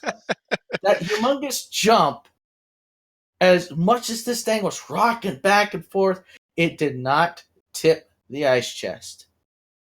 So you pulled an initial D there. Literally, yes. So it didn't tip the ice chest. So we're like, okay, we check, everything's good. Nothing fell out, nothing broke. Good, done. So we keep going. We get to a point where it's like, okay, now we're hitting up a very narrow path that's maybe no more than the width of a person's body. So now we're on like what it seems like to be like a dirt bike trail now. It went from a full road to a dirt bike trail in the span of like full size SUV. Yes. So here we are. We're going through this trail in a full-size SUV. And so we're going across this. It's okay. It's a little bumpy. Then I hit a dirt pothole. Boom! The pothole knocks the ice chest over and breaks 3 bottles of soda all over the trunk. And that's not good. Yeah, and it soaked my dad's jacket that was back there. And broken shards of glass, So I had some gloves, scooped it up. My dad didn't have any gloves, but he scooped it up a little bit too to stop it from melting so quickly. Get it in the chest so it's cooler. And good thing I had Band-Aids, because he cut his hand on the ice. And I mean, not the ice, but the shards of glass. But of course. But yeah, we got back in there. So figure this big jump did not knock it over, but that pothole did. Okay, I get it. All right, so we fix it. Continue going on. Now we're getting up to our little camp area here, and I make I stop. I make a left turn, nice and easy. There's a little tiny, maybe like half, maybe like a 10-inch, or not even a 10-inch, maybe a 5-6 inch little mound of dirt. The left side of the car turns on it, it tilts up, and then the ice just falls over again as I'm turning. Oh, all over the place again. Just no more than a yard and a half from where we need to stop. So what did you do? That's what I was asking. I said, how is it that humongous jump, nearly rolling the car over, didn't do this, but a little pothole and a little mound of dirt knocks it over twice? Physics. That doesn't make any sense. Physics. Just roll with it. Get it? Okay. I'm gonna shut up now. Yeah. So figure we get there. We're like, okay, let's get out. Let's see everybody. And then we get there and we realize there's nobody there. Please. We're like, tell me where is everybody? Day. No, it's the right day. All the cars are there. The RVs are there. The tents and everything are there. And yet there's nobody there. Where is everybody? So we're shouting out, hello, where is everybody? Because there's supposed to be somebody there to meet us. We had called literally and said we're going to be an hour late. And so finally somebody hears us. A kind lady comes out of the RV and says, "Yeah, I don't know where they went. I think they're up in the hill over there somewhere." And we're like, "Do you know exactly which way?" And she's like, "No." I'm like, "Oh, well, okay." And then I asked my dad, can you try to remember 20 years back which way to go? Oh my God. Because this is how long it's been since my dad was last out there in that location. And he's like, I don't remember. I'm like, great. Okay. So I'm like, okay, how about this? Why don't we take... Yeah, I was thinking okay, let's go out back to the road and make a left and continue going straight, and maybe we'll see him on the other side of these hills over here. And he's thinking no, we'll go out that way, down that little road over there. And this little road he chooses is another bike trail.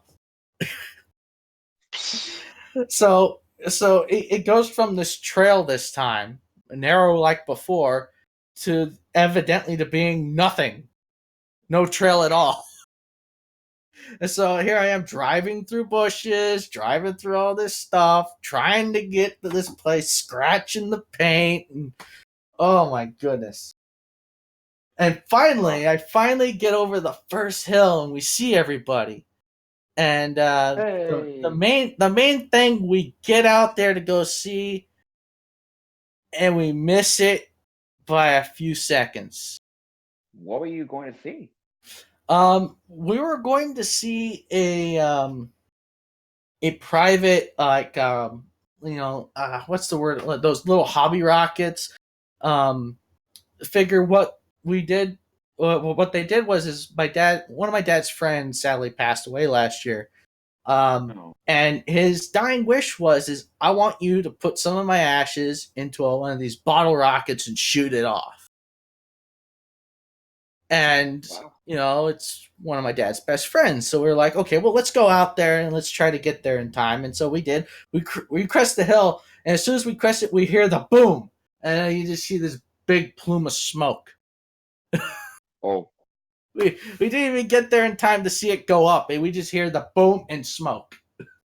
Oh. So we kind of saw it, but we kind of didn't, but at least we saw part of it, I guess.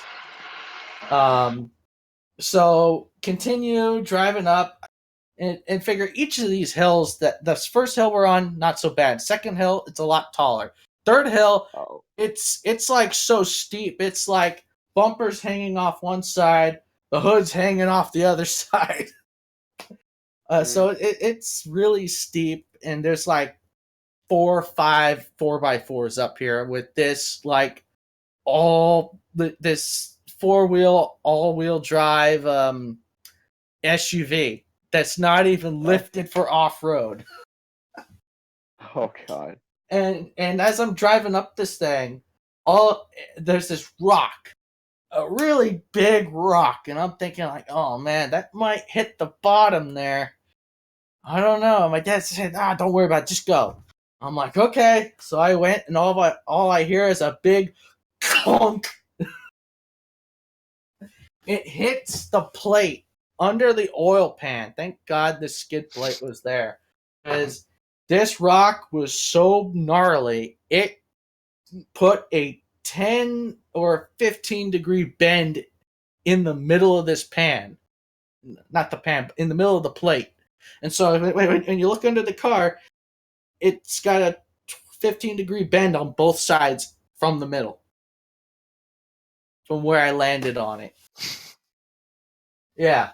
Wow. And yeah, so that was a trip going out there, from having very poor directions that were sent to us because we initially ended up at the Air Force Base. That was wrong.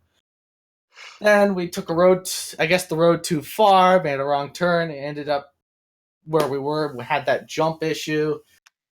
It was fun, scary. Would I want to do that again? No.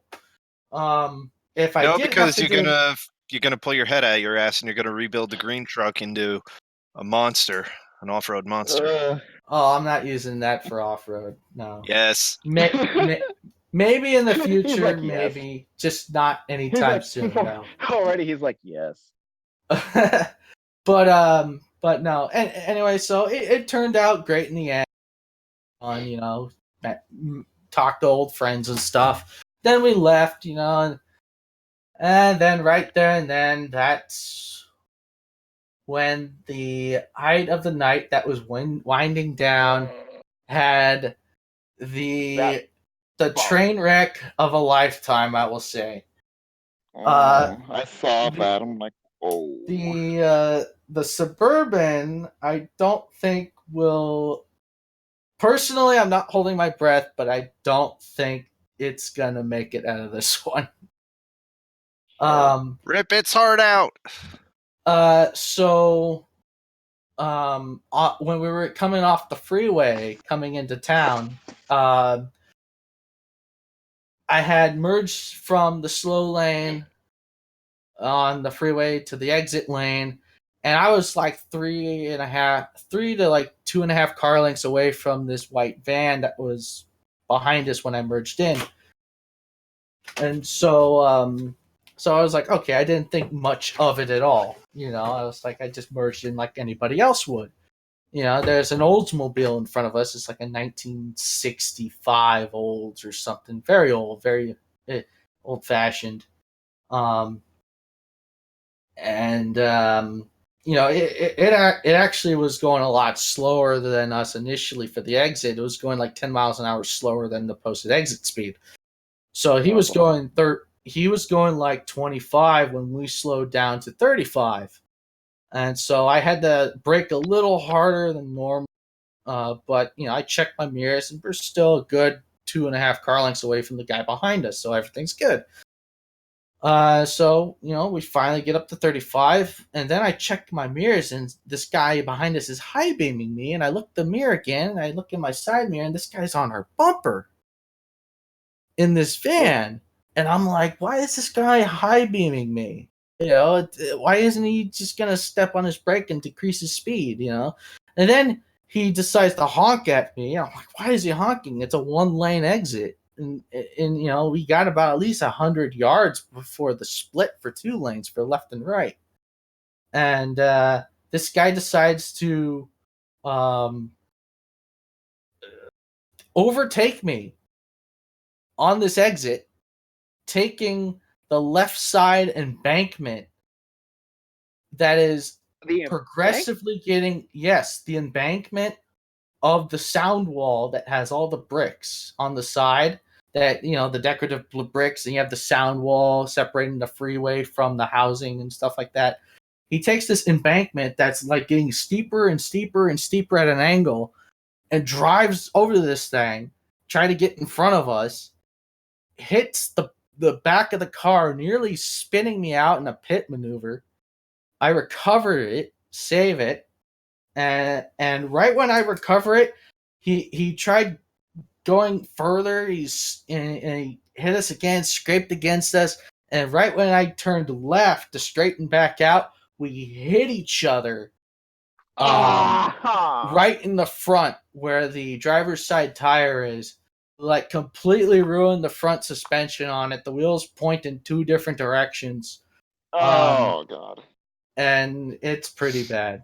I saw the aftermath. That's yeah, man. yeah. Wait, It was you do pretty have, The whole bad. steering you do rack have pictures is uploaded good. at this point? I was gonna send pictures in Discord to show you guys. If anybody watching this knows me personally, you got me on Facebook. I have some going on my Facebook tonight to show everybody. But yeah, I'm not gonna put them in public like on the page or anything. But yeah, it was pretty gnarly. Yeah. But yeah, Tuesday we're gonna find out the verdict of whether or not they're gonna fix it or not. And if not, Thankfully, then you and the it's gonna family get weren't parted hurt. I'm out. okay. That's thankfully. Yeah. Well, I'm getting some popping in my knee right now. My right knee, I'm getting some periodic popping right on the bottom of the kneecap. And it's been acting up a little bit today since my father and my sister got back from the doctors. My sister, the reason why her knee started hurting because she was sitting in the third row seating, and there's not a whole lot of leg room in the back of those big SUVs in the third row seats. So when we got the impact, she tried bracing herself, and her knee hit the side of the car, and that's what happened there. So her weight of inertia just caused the damage. Yeah, and then my dad's back's hurting and all that, and my knee's getting me right here. This is the knee that I had on the gas pedal. So I think maybe some of the vibration came up through the throttle cable or something. Or something. Either that, or you were unaware of it, but maybe you slammed it into the underside of the steering wheel or something. Maybe when I tried to step on the brake or something, I don't know. But but Monday, I'll probably go to the doctors. I didn't feel it this morning, but anyway. But yeah, everyone's fine. No one got seriously hurt, but except the car. So yeah, but yeah, that was my Saturday. You also reminded me of something too. I did? What did I remind you of? It's something that has to do with the 4014, but I'll let your thing finish first. Okay. Anyway, so yeah. So anyway, but yeah, that's my weekend. That's how it was. I'm so sorry.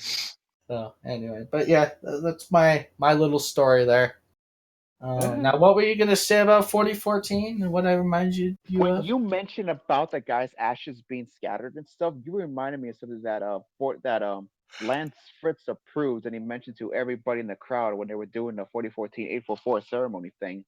Apparently, there's the grandfather of this one guy from England who was a big fan of Big Boy and stuff and all that. Yeah. He wanted to see Big Boy in action when he was back and all that. Yeah. But regrettably, he passed away due to stomach cancer. May he rest in peace. And was not able to see it. So there was a dying wish that they approved that was by Lance Fritz himself approved, is to take the grandfather's ashes and scatter them inside the 4014's firebox. Oh wow. Wow. It was approved by Lance Fritz. So his Wow. his ashes became quote unquote a part of 4014's fire for Wow. his return trip home. Wow. That's something. Yeah. That Props to that's Lance. a Props to that's a Lance heck, Fritz. that's one way to be sent out. Yeah. He was a big, That's big cool. boy fan, but he couldn't make it on time because his cancer got him hard. So his Why is it I can see you doing that when you get older? well, the thing is, that grandfather was also like a steam engineer for the trains in Europe and stuff. So he too was a railroad worker. Mm, Old railroader. Yeah. yeah. Yep, he was a railroader, but he loved the big boy. But the shame he couldn't see it in person in action. Well, But props to Lance Fritz and Union Pacific for allowing that. That for hearing out the family and stuff, I give them props. Hmm. Now for Well, UP, a bunch of precision railroading, we have a lot to talk about there. well, I think that pretty much wraps up this podcast. Sorry for starting so late, people, and sorry Yeah. for not having such a great schedule. I know we probably piss a lot of you off, and I'm sorry. We'll fix it eventually, but That'll be fixed. I I've achieved my mission. yeah. Figure I think before we actually wrap this up, actually, I do want to say one thing. One thing. There you go. You said it. Oh gosh. No. I need a better way to send the lot of you a mass message so you all get something immediately. What would be the best way to do this? Like, for instance, like Parlor Car schedule, so you all get a copy of it right away. Because I remember I have posted it numerous times, at least 4 times in the past in our chats, but no one's ever actually saved it. So, I want to ask one you thing guys, you can what do. is the best way? One thing you can do is pin it to your Twitter top feed as your pinned tweet. Yeah, it'll stay there, and we'd all see it regardless. As long as nobody replaces it with somebody else with another tweet. Nah. Gary. I think like a pin, like a quote unquote a pin tab of the schedule will stay on there until like the day's done and the schedule does happen. Yeah. Unless something extremely important must be announced and stay it there. Other than that, if you just leave it pinned, pinned that way, those who see our Twitter will already know ahead of time. Oh, hey, there's a podcast, and it reminds us. Oh yeah, we have a podcast. Shoot. Okay, well then I'll do that. Yeah. The best thing you can do with pinned tweets is use them as really important things, not, oh, this looks like a cool something or another's. I'm going to tweet it, and then I'm just going to pin it. I'll put in my pinned tweet. I saw 4844 before Steam Tank. That's very important. He's rubbing. Love you too, buddy. Oh, don't mind me. I'm just sharpening my axe right now.